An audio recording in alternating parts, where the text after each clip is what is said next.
Piramida və onun elementlərinə aid çox gözəl bir sual var. 18. Yəni bu qədər sualdan ən eybəcər bu arc sinusları görsənir. Ona görə 18-ci sualı gəlin izah edəsiniz üçün. Deyir ki, düzgün üçbucaqlı piramidanın oturacağının tərəfi ilə apofemin uzunluqları eynidir. Birinci bunu çəkək. Düzgün üçbucaqlı piramida deyirsə, əgər bunun oturacağı düzgün üçbucaq, yəni bərabər tərəfli üçbucaq olmalıdır. Yəni bir dənə bərabər tərəfli üçbucaq çəkək. Bərabər tərəfli üçbucaq çəkəndən sonra bunu heç nə piramida şəklinə salırıq. Buradan belə bir xətt, buradan bir dənə tilləridir bunun. Demək, bura bərabərdir, elə çünki bu düzgün üçbucaqlıdır. İndi deyir ki, apofeminin uzunluqları ilə tərəfinin oturacağının tərəfini eyni. Deyək ki, oturacağın tərəfini A desəm, A. İndi bunun da bir apofemini çəksəm əgər, bu apofemdə verir ki, yan üzünün hündürlüyüdür. Yəni bu 90 dərəcədir də, bu üçbucaq üçün HA deyirəm burada. HA bərabərdir A. Bunu bildik, bunu da edəcək. Sonra deyir ki, sualda hündürlük ilə apofemin əmələ gətirdiyi bucağı tapın. İndi bunun piramidanın öz hündürlüyünü çəkirik. Deyək ki, bura bir böyük H. Böyük H piramidanın hündürlüyüdür. Bizə bunu biraz uzadaq. Deyir ki, bu apofemdən əmələ gətirdiyi, bu apofemdir, bu hündürlükdür. Bunların arasında qalan bucaq budur, alfa bucağı budur. Deyir ki, bu alfa bucağının qiymətini tapın.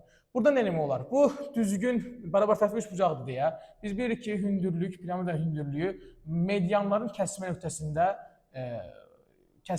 düşür də hündürlük. Ona görə hər hansı buradan bir median çəkirik. Bu bizim medianımızdır, M. İndi baxın, bu düzgün, bunu biraz başqa da üçbucaq çəkimiz üçün. Bu bərabər tərəfli üçbucaq deyə deyil. Buradan bilirik ki, hündürlükdür. Deməli, 60-60 deyə, bura 60-dır.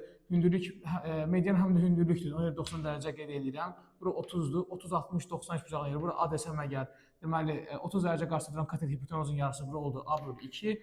30 dərəcə qarşıda duran katetin kök 3 misli M-i verir. Ona görə M buradan bərabər olur. A kök 3 bölü 2. Elə deyil. İndi baxın, biz bilirik ki, 3-də 2 nisbətində bölünür. Elə deyil. Düşdüyü, çəkildiyi nöqtənin 3-də 2 nisbəti bölünür. Ona görə biz buranı tapmaq üçün, bu M-in 3-də 1-ini tapmalıyıq. M nədir? A kökdə 3 bölü 2, elə deyil. Bunun 3-də 1-ini əgər tapsam, bu eləyəcək A kök 3 bölünsün 6. Demək, buranı tapdıq. Deyək ki, buna bir T deyirəm, T bərabərdir, A kökdə 3 bölü 6. Bizə alfanı tapmaq lazımdır, elə deyil. Bu HA-nı da mən A-dan elə əvəz edə bilərəm, elə deyil A. İndi baxın, burada belə bir üçbucaq görürsünüz, elə deyil. Bu da hündürlüklü deyə, burası 90 dərəcədir. İndi burada alfanı tapmaq üçün sinus alfanı tapıram. Sinus alfa bərabərdir. Qarşıdakı katet bölünsün hipotenuz deyil. Qarşıdakı katet nədir? T bölünsün hipotenuzda 90 dərəcə qarşıda duran A-dır. T bölünsün A.